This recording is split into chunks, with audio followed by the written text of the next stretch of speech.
Class 7 4 का ई प्रश्नमाला भारती भवन में क्लियर हो गया था। हम लोग भारती भवन चल रहे हैं बउआ।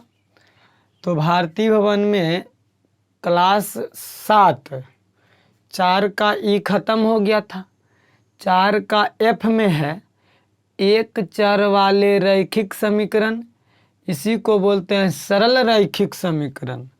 अभी देखिए समीकरण, उससे पहले कुछ थ्योरी हम लोग समझ लेंगे, तब इत्मीनान से समझ में आएगा। ठीक है, सबसे पहले थ्योरी हम लोग समझ लेते हैं। एक चर वाले सरल रैखिक समीकरण पढ़ना है। उसके पहले एक चर वाले सरल रैखिक समीकरण, यही पढ़ना है। तो सबसे पहले हमको चर के बारे में जानना होगा, रैखिक के बारे में जानना होगा, समीकरण के बारे में जानना होगा। तो सबसे पहला पॉइंट हम लोग लिखेंगे कि चर किसको कहते हैं। सबसे पहले चर किसको कहते हैं, तो चर हम लोग लिखेंगे वैसी संख्या जिसका मान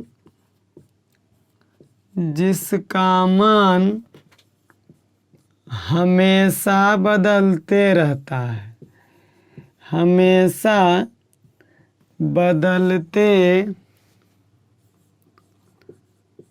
रहता है, उसे हम चर कहते हैं, उसे हम चर कहते हैं। बता चुके हैं आप लोगों को, एग्जाम्पल में हम लोग दिए थे A B C D dot dot dot Z तक, बस इसका मान हमेशा बदलते रहेगा। A B C D E F ये सब मैथ में क्या है, चर शब्द है। और चर संख्या ये सब, इसका मान कभी नहीं स्थिर रहता, हमेशा बदलते रहता है। चर का मान हमेशा बदलते रहता है, उसे हम चर कहते हैं। अब दूसरा आ जाएगा अचर पद में। अचर क्या होता है, तो अचर लिखेंगे वैसी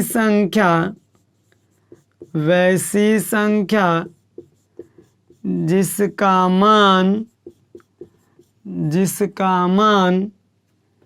कभी नहीं बदलता है, जिसका मान कभी नहीं बदलता है, जिसका मान कभी नहीं बदलता है, उसे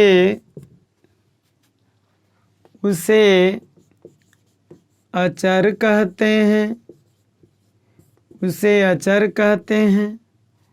कोई दिक्कत आया यहाँ तक? नहीं। एग्जाम्पल में हम लोग दे सकते हैं 0 1 2 3 4 डॉट डॉट डॉट अनंत तक। इसका मान कभी नहीं बदलेगा बाबू। जो 0 है वो हमेशा 0 ही रहेगा, वो कहीं 1 रुपया नहीं हो जाएगा। आपके पास 1 रुपया है तो वो हर जगह 1 ही रुपया कहलाएगा। कोई व्यक्ति 1 रुपया वाला सिक्का को 2 रुपया नहीं कहेगा। तो ये सब का मान कभी नहीं बदलता है, उसको हम अचर कहते हैं। अचर, अडिग। अचर का मतलब अडिग, कभी नहीं बदलेगा। कोई दिक्कत? हाँ दिक्कत। रे बकला इधर देख, इधर गौर से देख, थ्योरी है, नहीं समझ में आता राजे माँ, पागल है चट्टा। चर किसको कहते हैं बोलो, चर किसको कहेंगे बोलो। वैसी संख्या जिसका मान हमेशा बदलते रहता है, उसे चर कहते हैं। बहुत अच्छा, हाँ सीखनी है अब। अचर वैसी संख्या, बोलो बोलो, हाँ से बोलो। अचर वैसी संख्या जिसका मान कभी नहीं बदलता है, अचर कहलाता है। अब आएंगे, थोड़ा सा बीजीय व्यंजक पढ़ाए हैं इसके पहले, तो बीजीय व्यंजक किसको कहते हैं वो भी जरा देख लेते हैं। बीजीय व्यंजक, इसी का नाम 9th में चल करके हो जाएगा बीजगणितीय पद। इसी का नाम 9th में 8 तक तो बीजीय व्यंजक रहेगा, लेकिन 9th 10th में बीजगणितीय पद हो जाएगा इसका। तो बीजीय व्यंजक किसको कहते हैं बाबू? हम लिखे थे कि चर और अचर के मिलने से या मिलाने से बने पद को बीजीय व्यंजक कहते हैं। बीजीय व्यंजक कहते हैं। बीजीय व्यंजक कहते हैं। चर और अचर के मिलाने से बने पद को क्या कहते हैं? बोलो जी। बीजीय व्यंजक कहते हैं। एग्जाम्पल देखिए। एग्जाम्पल में देखिए क्या हो जाएगा जी बीजीय व्यंजक। देखो बउआ क्या हो जाएगा? 2x अचर चर, ये क्या कहला जाएगा? बीजीय व्यंजक। क्या कहला जाएगा जी? बीजीय व्यंजक।